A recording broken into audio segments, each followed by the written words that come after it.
des magnes de pneus, des mètres cubes de carburant, une armée de journalistes, 260 000 spectateurs, 70 jets d'affaires, l'organisation des 24 heures, c'est une logistique hallucinante. 248 mètres cubes de carburant, 248 000 litres, sont stockés avant le départ des 24 heures ce samedi à 15 heures. Soit l'équivalent de 7 très gros camions-citernes. Chacun des 46 stands dispose d'une réserve de 4000 litres. Ce carburant n'a rien de commun avec celui que Monsieur Tout-le-Monde peut trouver chez le pompiste au bout de la rue. Il contient 20% de bioéthanol et des dosages chimiques ultra précis en matière de raffinage. En un mot, on peut utiliser du carburant des 24 heures dans nos voitures, mais un bolide des 24 heures ne pourra pas faire la course avec l'essence qu'on achète chaque jour. Consommation, entre 35 et 40 litres au 100 km. Mais grâce à la technologie développée ici, la consommation des 24 heures a été divisée par 2 entre 1970 à 2010. Les voitures hybrides font encore baisser la consommation et l'on annonce d'ici 2024 des moteurs à hydrogène, avec zéro émission de compagnie 2. Un prototype électrique hydrogène LMPH2G effectuera ce samedi un tour de circuit. D'habitude d'un calme très provincial, l'aérodrome du Mans vit ce week-end d'une frénésie d'activité pendant les 24 heures du Mans, près de 70 appareils seront stationnés sur le tarmac. C'est un balai incessant de jets, hélicoptères et petits avions privés se déroule sur l'aérodrome d'Arnage. On a compté jusqu'à 40 jets d'affaires posés au même moment sur la piste. 2000 visiteurs VIP vont arriver sur le circuit par la voie des airs.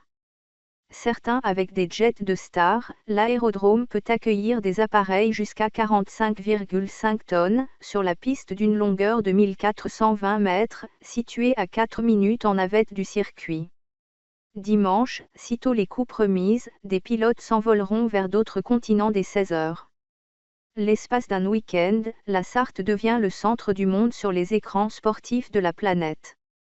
1000 journalistes arrivent des 4 coins du monde, 39 pays très exactement et plus de 600 supports médias. L'événement est retransmis sur le petit écran depuis 1953, dans des conditions très strictes. France Télévisions et Eurosport ont l'exclusivité des droits de diffusion en France. Une trentaine de réseaux internationaux de télévision ont acheté cette année. Il faut aussi veiller au parc télé, près de 100 caméras se baladeront tout au long du circuit. Même si les émissions de compagnie 2 baissent sur le circuit, et que la CO vise le zéro carbone, il faut savoir qu'une édition des 24 heures nécessite une forêt de 1000 hectares pour compenser la pollution émise. L'Automobile Club de l'Ouest a donc signé un contrat de 3 ans et achète chaque année à la société de forestiers sartoise Carbon Forest 1000 tonnes de carbone. Coût à la tonne. 50 € hors taxe. Les organisateurs des 24 heures investissent donc 50 000 € hors taxe chaque année pour compenser la pollution du circuit. Une partie de ces forêts sont situées le long de la ligne droite des Hunaudières. En l'espace de 48 heures, 260 000 personnes vont vivre autour du circuit des 24 heures du Mans. C'est, annuellement, parmi les plus gros rassemblements en France.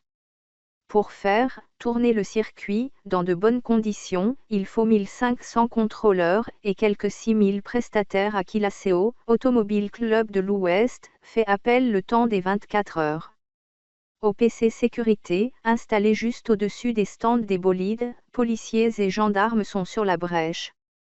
Ils sont 400 personnels environ à assurer la prévention des troubles de l'ordre public.